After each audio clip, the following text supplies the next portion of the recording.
We have a very special guest here on Fox Sports. He is enjoying his second reign as Ring of Honor World Champion, one of only 3 people to do that in history. He's also a ROH Triple Crown winner and will be defending that title against Kyle O'Reilly on December 2nd at Final Battle in the historic Hammerstein Ballroom in New York City on pay-per-view. We welcome to the Wrestling Compadres Slamcast, Mr. Adam Cole, baby! How you doing, man? Good, man. How are you guys? We are great. Splendid. Yeah, we're all just chilling in the studio. Thanks for being with us. Of course, yeah, good to be here. First off, we got this match at Final Battle. It's a fight without honor match. That basically means you both don't have to adhere to the code of honor. No countouts, no DQ. Everything is legal. But you and Kyle are like 2 of the best flat-out wrestlers in the game. So, like, are you anticipating it taking a turn towards like the violent and the strange? Or are you hoping to keep it just to a wrestling match if possible?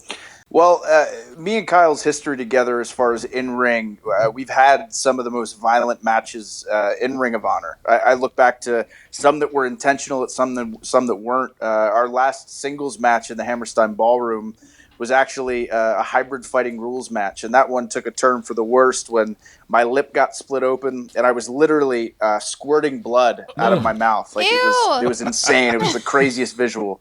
But that made me and Kyle O'Reilly. Pretty much from there, we both skyrocketed in Ring of Honor. We've had no holds barred matches before. Even the match we had last year at Final Battle that was just a straight up wrestling match. That one got really violent and crazy. So there's no doubt in my mind, regardless of stipulation, how wild this matchup will get with me and Kyle. We have a tendency to bring out the best in each other, but also the violent side of one another. So it's certainly going to be a memorable match considering all the history that me and Kyle have had together. So it's only fair now that you make blood squirt from his mouth. That's been my game plan all along. I've been waiting for this opportunity, and now it's coming. I mean, to be fair, New York City is a good place to have blood all over the place. So why not? Oh, it's perfect. Yeah, I mean, again, when that incident happened with Kyle, where I got split open and was bleeding everywhere, it kind of, to me, felt similar to like an Austin Bret Hart situation at WrestleMania 13, where it was like all of a sudden the crowd's intensity and their volume and how loud they were and how invested they were in this match went through the roof. And for me, the crowd was chanting Adam effing Cole. Yeah. It was crazy. New York City loved it. So even though it really hurt and it wasn't fun, it certainly made my career. It really did. But there's a caveat here, isn't there? You have to make it through this weekend with that title first, don't you? You're exactly right. Yeah. I was just going to mention that this weekend we have a tour of the UK, and night 3, the end of the tour in the famous York Hall in London, I'm wrestling Jay Lethal, which is a rematch for the guy who I beat for the ROH World Championship. So. Damn. Oh, that's essentially. Just don't go. Just don't go. Yeah. Take the time off. Rest up. Yeah. Right. Accidentally missed my flight. Well, blame it on passport issues. Right, exactly. Blame it on Brexit. Everything's Brexit fault at this point. blame those bucks. They're messing around with my plane ticket. Those damn bucks of youth are at it again. Yeah, what a prank these guys pulled. Can't make it to London. You wouldn't believe. I love it. Well, the thing is with you and Kyle, I mean, this match has really essentially been building for years, which is a credit to you and Ring of Honor for just great storytelling. Former partners, now enemies for well over a year.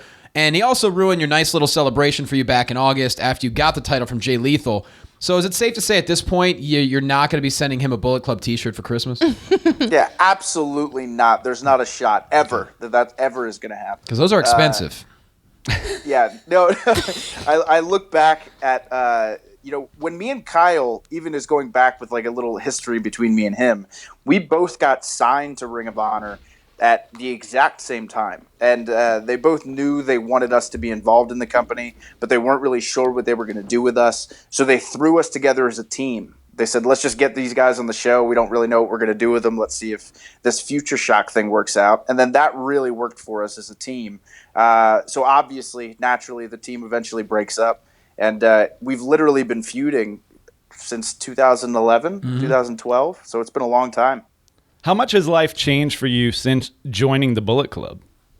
It's been a huge difference for me. There's nothing that I've ever done that got as much social media attention I bet. as me joining the Bullet Club. I mean, I knew how popular that the group was, and seeing how many people talk about it, whether it be in WWE or people who aren't even necessarily wrestling fans, just talking about Bullet Club and wearing Bullet Club t-shirts because they think it looks cool.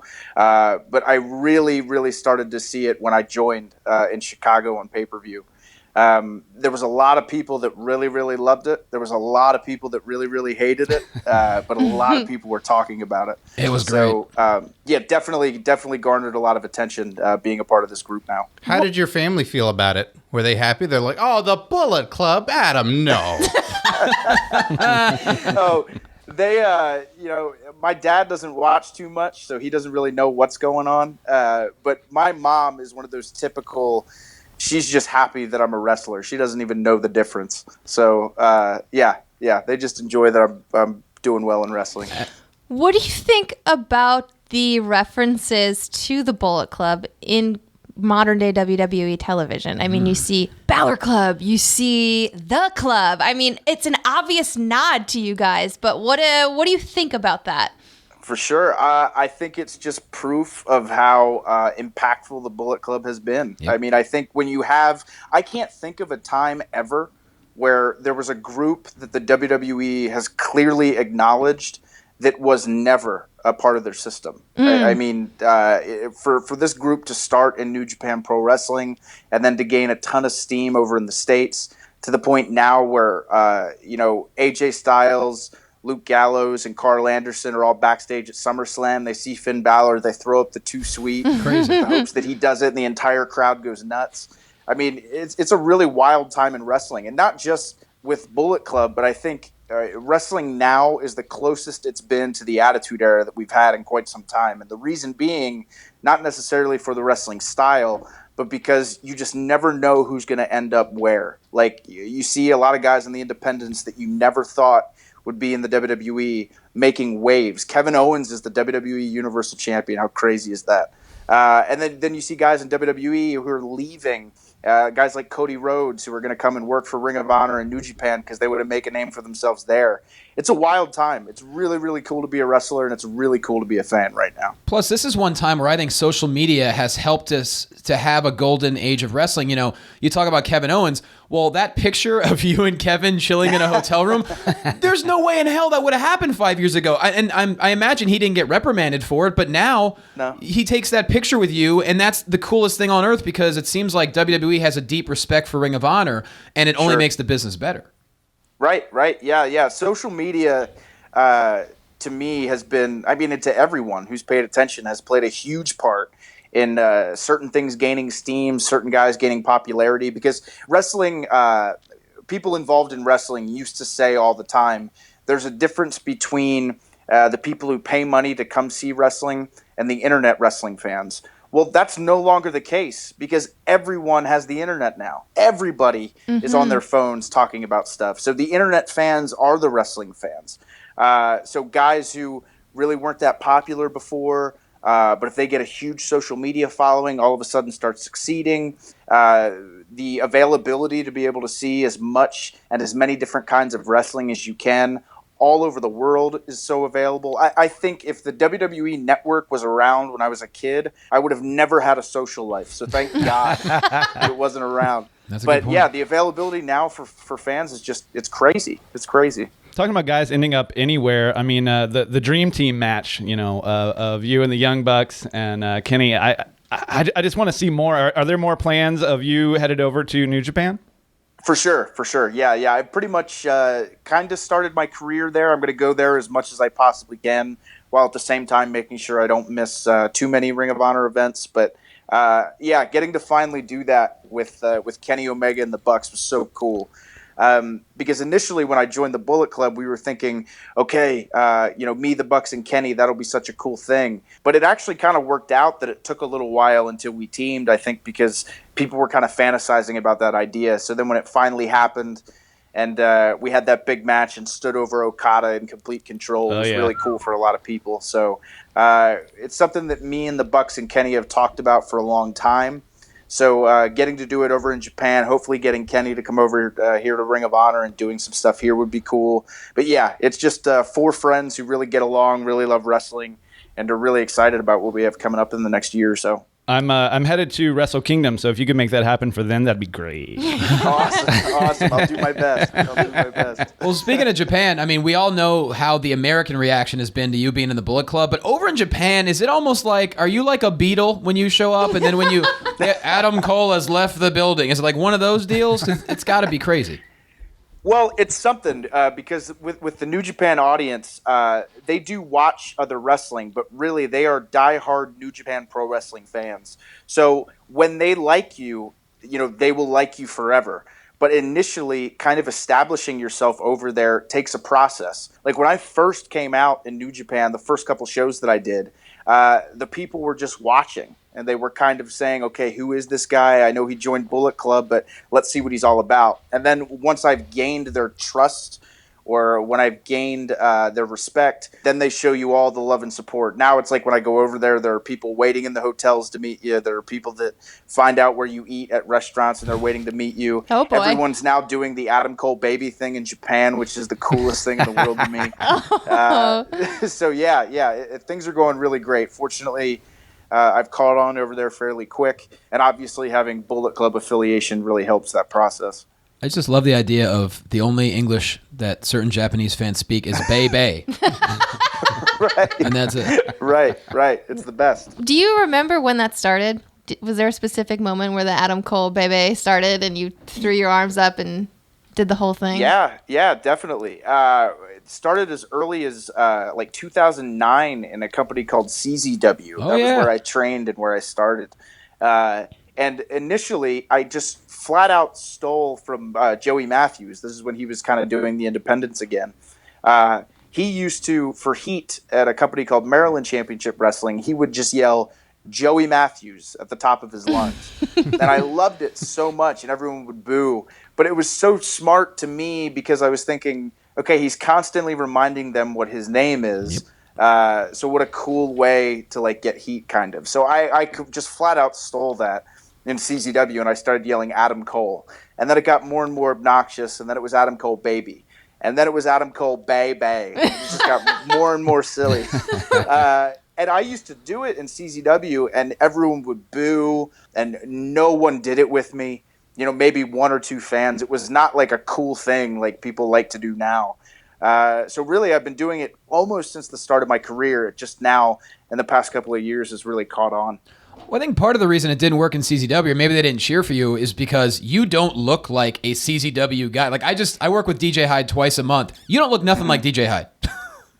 Right. Not even close. Well, that was the coolest thing for me about getting my start in CZW was because that company is a deathmatch company. Yeah. And the deathmatch guys there who work and perform work their butts off, and I really respect what they do, but I never wanted to be that. I always wanted to kind of present myself a little differently. And to DJ Hyde and CZW's credit, they never forced me or never encouraged me even to do any kind of deathmatch stuff. So I brought what I brought to the table, and that was something different for that show. And over time, it really worked. Those fans are some of the most demanding fans in the entire world when it comes to independent wrestling fans. So getting my start there and doing this heel Panama City Playboy thing was a lot of fun for me. Well, you talk about those demanding fans. Now, Carrlyn's a big fan of PWG, and I know you frequent PWG quite a bit, and that's a very intimate experience at that show. Are there some personal things that people have said, something really hurtful because it's so close? And you're like, man, I heard that loud and clear. Don't say that. No, nothing really. Like when I walk through the curtain and when I leave through the curtain, like in real life, I'm so sensitive. Like my feelings can get hurt so easily. I'm a big baby. But when I walk through the curtain and I'm Adam Cole, there's not a thing that anyone could say that could hurt my feelings. I'm totally in the performance aspect of doing what I'm doing. You could say something about my mother. You could say anything, and it's not going to hurt my feelings because I feel like what I'm doing is like this alternate universe that isn't real, if that makes any sense. Mm-hmm. Like the emotion that you feel and the adrenaline rush that you get is extremely real. But anything can be said or done to me, whether it's by a wrestler or a fan, and I know it's part of just getting the audience to get invested. So I can't think of a time ever where someone said something to me and I was like, oh my God, that really hurt my feelings. Well, the challenge has been set, Carlin. Go to town on him next show. Get it. Yeah. You're gonna get it. You're gonna bring it on. You're gonna cry when you leave through that curtain. Oh no. I think we have a new T-shirt idea. You mentioned being a big baby. All right, so picture this: an illustration of your head on a baby's body, and then going across big, and then Bay underneath. Big That's Bay. good. Or maybe the baby is wearing a bib that says Bay. There he is. That'd be cool, right? You could use and it. he's crying. Yeah, send it to Pro Wrestling Tees. You could use it. That's fine. Throwing up the too sweet Perfect, though. yeah. A baby throwing up a pudgy Too little Sweet. fingers too sweet. If these guys let me talk about PWG forever, I would. But I'm gonna continue It's the for. best. It is the best. I just want to. yeah. I want to touch base on it again, Johnny. Please. What were you gonna say? I was just gonna say, Carl sits front row and just sweats profusely throughout the whole show. She throws her sweat at the wrestlers Yeah. to try and slip them off the ropes. It's like summer camp. Like you go for a reason. It A feels, 3-hour summer camp? It feels like wrestling It's the summer best. camp. Yeah, I like got the you. same people go every time. You see the same wrestlers come back again and again, and And it's just 115 degrees. It's 115 degrees. It's a beautiful thing. Do you and the Bucks? Do you guys practice the things that you do beforehand? Are you talking about it on flights when you're traveling for Ring of Honor? Like when do you guys get together and talk about the madness that ensues at PWG? Is it day of or is it months in advance? Right. Well, I talk to the Young Bucks pretty much every day. Like we're really close, and there are definitely times where we'll pitch ideas to each other or talk about maybe something that we want to do.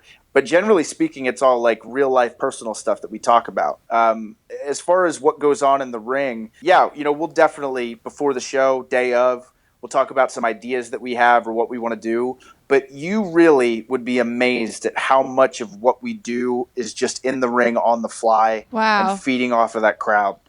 Because the crowd is so good and because I think we have a good understanding of what they like and what they don't like and when to give it to them. It's really, really fun to go out there and just kind of feel it. Like all the comedy stuff where there's like a funny moment in a match.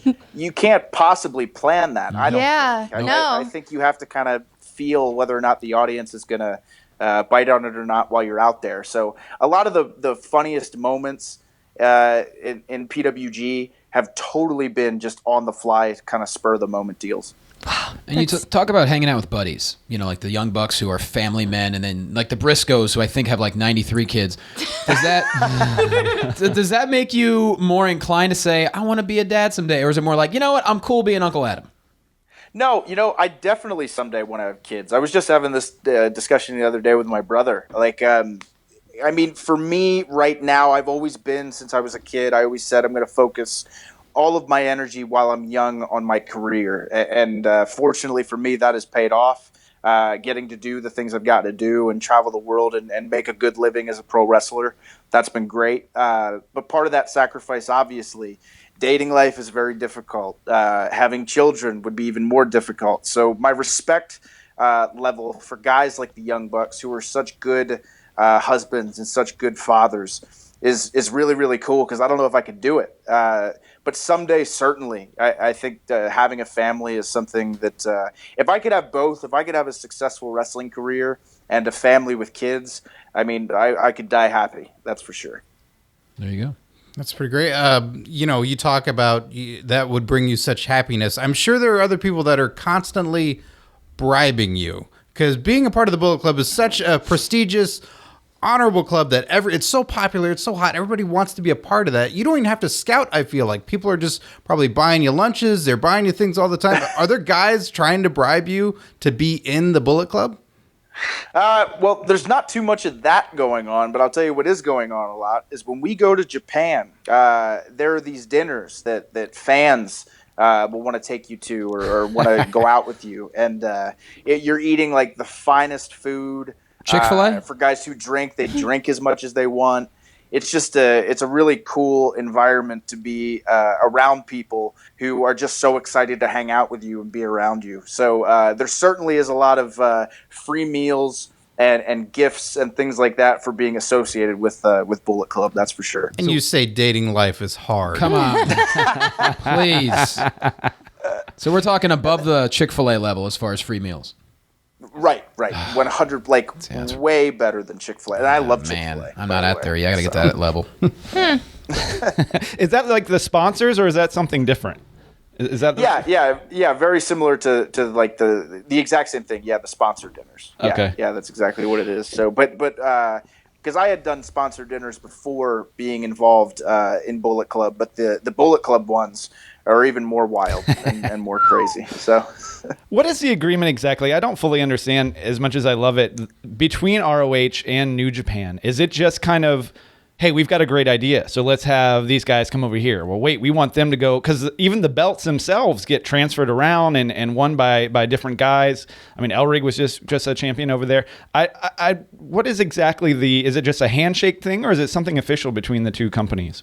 sure, yeah. Well, for me, for example, I'm a signed, contracted Ring of Honor talent. Okay. So the priority always needs to be Ring of Honor first. So if I do an event for New Japan Pro Wrestling, it's because Ring of Honor okayed it. Gotcha. If it's the same day as a Ring of Honor event. So pretty much everything I have going on with New Japan is on a handshake agreement. Awesome. So New Japan kind of picks the guys that they're interested in and the guys they want to use. It's not one of those deals where Ring of Honor sends guys over. New Japan has to be the ones to say, hey, we're interested in this guy. Like, for example, New Japan were the ones who made the decision to have me in Bullet Club. That wasn't like a Ring of Honor move. Interesting. So, but because the working relationship has been around now for a couple of years, the line of communication has really opened up, and the system that we have has really, really worked. So Ring of Honor guys see the benefit of going over and becoming stars in Japan to come back to Ring of Honor. New Japan definitely sees the advantage of going over to the States and wrestling for the Ring of Honor fans and then going back to Japan. It's just kind of this attempt at globally growing both companies. Wrestling needs more handshakes is basically the moral of that story. I agree. More handshake I agree. deals. You're someone who's managed to pull off, being an amazing baby face that everyone can root for, but also you Bay play face. the Bay face. Bay face. But you can also play the sinister, snarky, backstabbing heel that everyone wants to punch in the face. So who did you watch growing up in your career or even as a kid that inspired you in both regards? Because that's a really hard line to be able to do both. Sure. Yeah. And kind of learning both of those, that takes a lot of time. Like for me, it was definitely easier to learn the heel aspect of wrestling as far as getting the audience to hate you, because I always use this comparison. It's way easier to walk into a room of 50 people and get them to hate you than it is to get them to love you. And that's the truth. So going out and kind of yelling and being over the top and getting people to boo you, to me, was always easier than getting a group to cheer you. But after years of working as a heel, then I kind of learned what it took to be a babyface, if that makes sense. So, but to answer your question, I watched a ton of Shawn Michaels. To me, he's the epitome of a guy that was just an excellent babyface. He was an excellent heel. He was a really underrated promo, I think, too. A lot of people don't talk about that. He was a great promo. He to me he's my favorite wrestler of all time. Stone Cold Steve Austin was huge for me. Kurt Angle was a big guy that I studied a lot. CM Punk on his independent Ring of Honor days was a big inspiration as far as a heel character. I was always fascinated more so with guys' promo abilities, believe it or not. Like, I love pro wrestling, and I love the in-ring emotion that the guys can get out of the audience, and I love the cool moves and the cool entrances. But when someone moved me by just talking into a camera, that was always the stuff that I really, really loved. So like, Mick Foley's promos in ECW, his Kane Dewey promos, one that sticks out. Like there's so much stuff in that regard. So I made sure when I got into wrestling that I really focused on trying to deliver like the best promos that I could as well. Did you ever get a chance as a professional to meet up with any of these guys that you looked up to as idols? Yeah. Like here's one that I totally forgot to mention. Like Steve Corino was a huge guy that I really idolized and looked up to, again, for his promo ability. So, not only did I get to meet Steve, but he's become a great friend. I was in his wedding. Wow. So that's pretty surreal for 12-year-old me, getting to be kind of on that relationship and that level with a guy like Steve Corino. So that's one of the coolest things about getting into this is you meet a lot of the guys that you admired and looked up to and just couldn't believe that you were shaking hands with so-and-so. So that's one of the really, really cool perks of the job. Steve Corino, not to be confused with Mr. Wrestling 3. Am I correct on that? Not to be confused with Mr. Wrestling 3. Different yes. person. Correct. Yeah. Almost all those guys that you mentioned did end up in the WWE. Is that kind of the main goal for you to have fun while you're doing this and then find yourself there? Or is that just something that could be a perk? Yeah, I think, at the end of the day, and this is what I say, and this is the truth. If I were to tell you guys that I don't want to have a WrestleMania moment someday, I'd be totally lying to you. Like, of course, I think someday anyone who gets into this kind of envisions or fantasizes about the idea of that. But ever since I was like 19 or 20, because when I was 18, I said right away, I said, I want to be in the WWE and I want to be the world champion. Like, I was jumping ahead so far and having these crazy aspirations and goals. And what's really helped me is now I focus on everything kind of a day at a time and focus on what I can do to get better, because so much of pro wrestling is not in our control. It's whether or not fans take to you. It's whether or not the person in charge sees you as a value. So for me, I'm in a position now where I'm a 2-time ROH World Champion. So I'm focusing all of my energy on making this title run as good as I possibly can. I just started my career in New Japan Pro Wrestling. I want to do as well with that as I possibly can. So to be honest with you guys, the WWE is not even something like in my mind frame right now. I have so much in front of me that I have to put so much energy into. And I think because of focusing on that and giving that my full attention, that'll be the most beneficial to me and obviously the companies I'm involved with. Absolutely. Good deal. Yeah. No, I mean, it makes a lot of sense that you do have to take everything as you can and you look at it down the line. But it also seems, it reminds me of hearing the Click interviews that when they talked about that, when the Click was in power, that the goal was like, let's just take over the wrestling world. It didn't have to be just the WWE. They were in WCW. They were all over. Is that kind of the underlying thing that you talk amongst the fellow Bullet Club brethren and say like, hey, we're just sort of running the wrestling world right now? It's true. Yeah. I think that's actually one of the coolest things is because, again, I talked to Finn Balor and Carl Anderson and all those guys, and it's really cool to see that we've all kind of left our stamp on all these promotions, all these major promotions all over the world. And that's one of the coolest things about Bullet Club is just because we're everywhere. We really, really are. And we're all, getting better each and every year and growing each and every year. And the group continues to become more and more popular.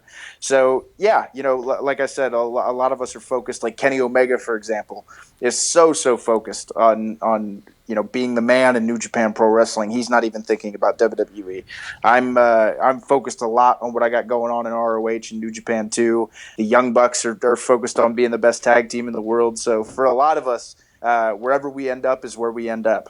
We're just focused on continuing to do the best that we can. I know that sounds like a generic answer, but it really is the truth. That's great. I have one more question. Favorite type of comedy? All right. Slapstick, kind of like The Naked Gun. Buddy cop like Lethal Weapon, rom-com like anything with Jennifer Garner, or horribly bad but also amazing at the same time like No Holds Barred? I like horribly bad but also really entertaining. That's probably my favorite kind of comedy, yeah. All right. What about video games? Oh, I'm so glad you brought video games. I wasn't going to not talk about video games. Yes, awesome. Well, the funny thing is, because people have asked this, I don't know if it's worth. Okay. Anyway, so my whole life, I've never really had a hobby ever. Like it was like wrestling was my obsession when I was a kid. Then I became a wrestler, and it was still my obsession. And truthfully, it was like I was coming home, and I hated to be home. I hated it. I was like, I have nothing going on. I've heard you mention that in interviews. You're like, I'm a weird guy to where a lot of people hate leaving home. And you're like me. Like if I sit at home for longer than 24 hours, I get so antsy. I got to get the hell out of Dodge. Yeah. I respect that. That's I hate awesome. it. So it was, I was like, what can I do to fix this balance, when I'm home? Because I should enjoy being home. So about a year ago, I got super into video games randomly. I started playing Halo 5 on my brother's Xbox One. And 2 weeks later, I bought my own Xbox and started playing it. I bought so many games and I'm so invested. I put so much time into this Xbox. It's ridiculous. I even went as far as I bought this thing called a Vanguard, where it's a portable briefcase with a screen inside. So now I bring my Xbox with me on the road and play Xbox. Xavier Woods while has I'm that. away. Yeah. I think AJ has one of the. I did an event with AJ, and he showed up with a damn briefcase. I'm like, "What's that?" He goes, "Video games." I'm like, "Oh, Yeah. okay." Wow. So what else? So Halo 5. What else you digging? Yeah. I'm a big Borderlands 2 Oh, yeah. fan. I put a ton of time into that game. I went on this little spree where I bought. These are all the games I just bought. I just bought Titanfall 1. Battlefield 1, Titanfall 2, Black Ops 3, Gears of War 4, Dark Souls 3, the Skyrim Remastered Edition, Wow. the Batman Collection, The Witcher, and Metal Gear Solid 5. So I think my winter is good. Yeah, I think so. There's 9 titles. I don't think it is. I think you have hardly anything to do. So you like killing stuff? Yeah, right. So yeah, I love like I played Dark Souls 2, and that was awesome. So challenging, but really, really rewarding and fun. It's just cool. I love because I love movies and TV shows and stuff like that too. But to me, video games are totally an art form. They take you on this ride, and it's this emotional investment that you have with characters. Where if a character dies, you're genuinely sad, or when you finally accomplish this mission or do something that's really difficult, it's so rewarding. I love them. I have a total blast with them. Might I suggest, too, that you might love also, there's BioShock and Assassin's I bought Creed. the collection. Okay, good. Yes, I forgot to mention that. Okay, and yeah. Assassin's Creed? I played Assassin's Creed Syndicate also. Okay, Yeah. there you go. So you going up to ROH every day going, you know what would be great? ROH video game, huh? Come on, guys. Yeah, I would love it. Have you love it? have you thought about streaming on Twitch? Because that's kind of the new hot thing for, people like you. I have a sponsor, Clutch Chairs, and they've asked me quite a few times because they know how much I'm into to gaming. They're like, you need to start streaming. A bunch of people have reached out to us saying like, oh, we would totally watch Adam Cole game. You should start a Twitch channel. So I've thought about it for sure. I definitely have thought about streaming on Twitch. Well, look, I don't know most of those games you mentioned, but if you ever want to play Tecmo Bowl and stream it, I'm in. Even Tecmo Super Bowl, I can play that game. Just a heads up. Yeah, Carlin, I'm really, really excited to start BioShock because I've heard so many people say that it's like their favorite game ever. You're gonna love it. I loved it so much. I didn't even play it. I watched someone else play it. It was like watching a TV show. It was really good. Yeah. Really, really good. And if you're into Halo, I also recommend Destiny. That's like Halo on crack to me. I like that one. Yes. I also am playing Destiny right now. Oh man. And that was the first time I ever picked that up, and it's so cool, the customization stuff you can do. I love it. Yeah, it's great. Did all this come about when you hurt your shoulder, or was that just consequential? Yeah, exactly. Okay. Yeah. When I was out injured, that was when I went through that phase where, again, I had never been away from wrestling like that. And for me, anytime I was happy, I wanted to wrestle. If I was sad, I wanted to forget about it and wrestle. And what had happened was my grandmother, who I lived with through my parents' divorce, and she was the first person who really supported wrestling.